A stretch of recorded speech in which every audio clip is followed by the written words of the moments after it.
Salve, torcedor vascaíno! Muito bom dia! É um prazer estar com você por aqui no Acorda Vascaíno, esse espaço democrático que temos para falar de Vasco. E olha que hoje eu tenho um tema que eu confesso a você, torcedor, que eu pensei 1000 vezes antes de trazer para o debate aqui com você. Antes, eu quero deixar um recado aqui da nossa parceira Aniti Quantic. É uma distribuidora de produtos naturais voltados para a qualidade de vida, promoção de saúde e beleza. Desde 2018, atua no mercado de produtos que buscam, nos elementos da natureza, a fonte para uma existência mais saudável e sustentável para o planeta. O propósito da Nitiquantic é proporcionar a você condições de manter sua frequência em equilíbrio para viver da melhor maneira possível, com mais energia para atingir suas metas. Experimente os produtos da Nitiquantic. Entrega para todos o Brasil. Jean, quais são os produtos da Nitiquantic? Faz o seguinte, visita aí o site www.nitiquantic.com.br ou então chama pelo WhatsApp 21 97 301 0885. Eu tenho certeza que você não vai se arrepender. Nitiquantic, a frequência da sua saúde.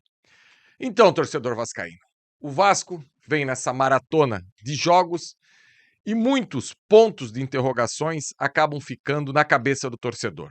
Será que essa equipe é capaz de conseguir ter êxito em 2 das 3 competições? Será que essa equipe é capaz de ter êxito em apenas uma? Será que ela consegue ir bem nas 3? Ou será que essa equipe vai acabar tendo problema em todas elas? E isso passa muito por uma questão de elenco, que, na minha opinião, fica cada vez mais claro que o Vasco hoje precisa de jogadores para a fase ofensiva. Só que antes da gente resolver a questão do nosso elenco para a fase ofensiva, a nossa equipe titular vai ganhando uma cara. Quanto a isso, eu não tenho dúvida nenhuma. E por que eu falei hoje no início desse Acorda Vascaíno que era um tema difícil? Porque eu vou falar aqui, provavelmente, dos 2 maiores expoentes desse elenco do Vasco, que é o Felipe Coutinho, um jogador que já desfilou o seu futebol nos melhores e maiores campeonatos do mundo, e não por menos as melhores equipes do mundo, um cara que jogou em Liverpool, Barcelona e Bayern de Munique e foi o melhor jogador da seleção brasileira durante uma Copa do Mundo. Você precisa tirar toda e qualquer vaidade para falar de um jogador desse tamanho. E de outro lado, uma máquina de fazer gols. Um jogador que chega no clube quase que desacreditado, porque o Vasco naquele momento estava praticamente fadado ao rebaixamento.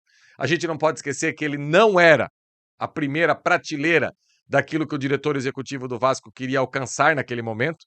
Não tinha nem a aprovação do seu compatriota.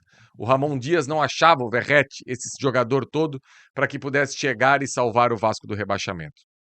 E quase 2 anos depois, a história foi escrita. E o Verratti hoje já tem um nome na história do Vasco. E por que eu trago hoje, no título dessa live, que casamento difícil entre Verratti e Coutinho? Eu não sei, torcedor, se vocês já perceberam durante as partidas o quanto que o Coutinho tem se irritado com algumas ações do Verratti. E isso, para mim, fica cada vez mais claro. No último sábado, contra o Flamengo, por exemplo, teve um determinado momento que o Vasco estava puxando um contra-ataque e o Verratti acaba fazendo uma falta desnecessária no Wesley. E até na tradução, hoje tem muita gente que faz isso, o tradutor leu, e até na hora foi muito tranquilo de fazer essa leitura. Eu até falei no intervalo do jogo, o Coutinho fala Pablo, não faz a falta. Pablo, que é o primeiro nome do Verratti. Já no jogo da última terça-feira, teve um determinado momento que era para o Verratti fazer a parede, para o Coutinho bater no gol. E o Verratti, além de não fazer a parede, ainda colocou a bola na perna esquerda, longe do alcance do Coutinho. O Coutinho fica tão chateado que acaba dando um soco no chão de raiva. E aí que eu quero chegar no meu comentário central de hoje. Como armar uma equipe taticamente para que um possa potencializar o outro? E aí, meus amigos, é algo que eu vejo bem difícil.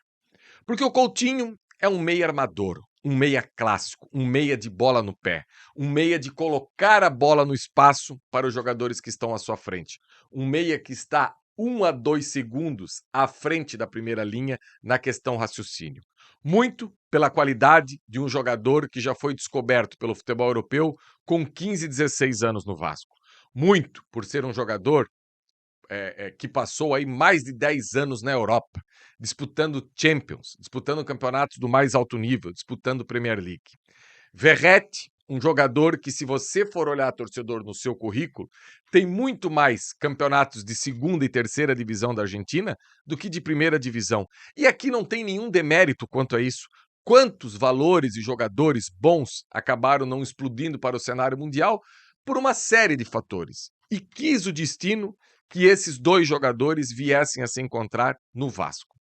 E, infelizmente, esses dois expoentes dentro de campo têm muita dificuldade para conversar. Se a gente parar para pensar, uma máquina de fazer gols igual o Verratti e uma máquina de dar assistências igual o Coutinho era para ter, entre eles, várias e várias ações dentro do jogo, gerando isso. E se a gente parar para analisar, desde o tempo que eles jogam juntos no Vasco, e a gente está caminhando para quase um ano, jogada entre eles são pouquíssimas. Esse ano mesmo, que a gente lembra aqui, o gol na Sul-Americana contra o Melgar, o segundo gol do Vasco, que o Coutinho dá aquele passe de 3 dedos e acha o Verratti naquele posicionamento, botando para o gol, um golaço. E esse é o problema. O lance entre os dois são esporádicos. Não são lances que acontecem a todo momento e possa trazer tranquilidade para o torcedor. E como fazer com que isso possa ter êxito? Essa é a grande resposta que eu acredito que até o Carille gostaria de ter.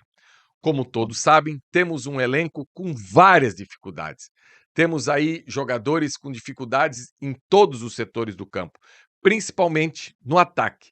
E esse jogo de movimentação do Coutinho, de achar alguém no espaço, de tentar uma tabela, com o Verratti ele não combina.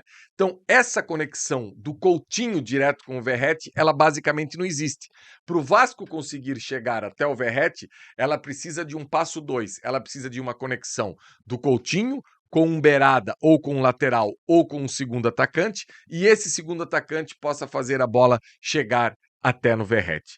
E enquanto o Vasco não tiver essa leitura e isso não tiver muito claro para o Carille e para todos os jogadores em campo, principalmente quando o Vasco pegar equipes bem fechadas, como foi o caso do Lanús essa semana, ou equipes tecnicamente superiores ao Vasco, como é o rival atualmente, esse casamento fica cada vez mais difícil de ter prosseguimento, porque as chances que aparecem durante a partida são muito poucas e o Vasco precisa ser assertivo nessas chances que possa ter durante a partida. Então, torcedor, eu vejo que é uma equação difícil, muito por ser um elenco que faltam peças para equilibrar. Se nós tivéssemos mais segundo atacantes com possibilidades de atacar espaço, quem sabe o Coutinho conseguiria achar esses atacantes que conseguiriam achar o Verratti. Aliás, não para a conclusão, mas para a zona de construção do futebol, a literatura traz a busca pelo terceiro homem, que é nada mais do que você primeiro tocar a bola num companheiro e esse companheiro possa achar aquele que você, num primeiro momento, não conseguiu chegar com a bola até ele. Até pode parecer meio complexo para explicar, mas é tranquilo. E esse terceiro homem na conclusão no Vasco hoje, ele tem tudo para ser o Verratti, esse cara de jogada terminal. Só que também temos que entender que o Verratti tem as suas limitações quando a bola vem no pé, como jogador, como trato com a bola. E isso não é nenhum demérito. Eu até falei na live do pós-jogo aí, da última terça-feira, que talvez no futebol mundial o Verratti seja a maior diferença do que um atleta de futebol profissional do mais alto rendimento consiga fazer com a cabeça e aquilo que ele consegue fazer com os pés. Então, hoje, o torcedor vascaíno precisa aguardar, ter esperança e que o Carille possa ter o entendimento de como fazer isso funcionar, esse entorno. Porque esse entorno hoje fica difícil para o Coutinho. De um lado, um jogador quase que improvisado. O Ryan não é para ser esse beirada para atacar espaço, mas está indo bem. Confesso a você, torcedor, que eu acho que hoje é titular absoluto da equipe do Vasco. O Nuno, palavras do Carille, é um meia que joga pela beirada. O Garré é um meia que ele não colocou para jogar por dentro, que eu também não entendi, hoje na fila já está atrás do Alex Teixeira. Então, essa equação de fechar esse elenco do Vasco para que as peças possam ter harmonia dentro de campo é algo que o Carille precisa trabalhar e trabalhar muito. E eu, particularmente, vejo esse casamento dando certo, e não só esse, como outras conexões dessa equipe do Vasco, quando chegarem mais reforços. Com essa equipe que o Vasco tem hoje, com esse modelo que o Vasco tem hoje, é difícil a gente ter uma sequência de tranquilidade. E talvez por isso seja a grande resposta que o Carille teve e falou na última coletiva, que ele acha que a equipe do Vasco oscila demais. E quanto a isso, eu tenho certeza absoluta. E não consigo colocar tudo na culpa do Carille. Eu acho que é uma equipe que oscila, porque dentro do quebra-cabeça, que é um elenco de futebol, alguns setores dessa equipe do Vasco faltam peças e precisam ser preenchidas de forma urgente já nessa janela do meio do ano.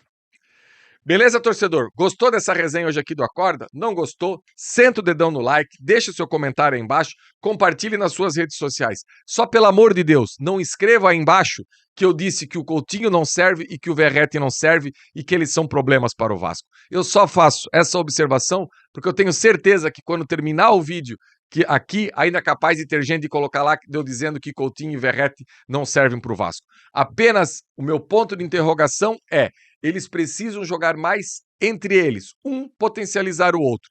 E pelas características de ambos e do elenco, esse casamento hoje é muito difícil. Apesar que eu, como analista, não abro mão de nenhum na equipe do Vasco. Eu acho que cabe ao Carille e cabe à direção, com novas contratações, fazer essa engrenagem de alguma maneira desenvolver melhor. Beleza, torcedor? Tamo junto. Daqui a pouco chega Emerson Rocha aí com o Bom Dia Gigante e a nossa programação completa, como sempre, aqui no AV+, e também no Atenção Vascaínos. Valeu, galera!